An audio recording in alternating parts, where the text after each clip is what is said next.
Recently, I have picked up conlanging again, and by association world building, and I was inspired by Artifexian's video about constructing 1000 stars, so I wanted to undergo the task myself. But the issue is that he tells you how to construct one main sequence star, and then just says to reiterate the process again and again to construct each star. This is a little inefficient, and I don't imagine myself spending 83 hours just building star after star, so I figured I'd automate the process entirely. With the equations brought in Artifexian's video, and some additional internet findings, I've compiled a Google Sheets document that can randomly generate 1000 main sequence stars with accurate information and distribution.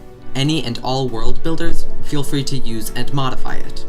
The way the generation works is by first randomly determining each stellar mass by spectrotype. All other information is derived from mass. Any update to any cell will regenerate all of the random numbers. So to create a permanent set of stars for whatever project you have, first make a copy of the file and save it to your drive. Then open your copy. Select column C and use Ctrl-C to copy it. Use Ctrl-Shift-V to paste the values. This will make it so that no new random numbers are generated and your stars stay consistent. The link to the spreadsheet is in the description. Happy New Year's and have fun world building.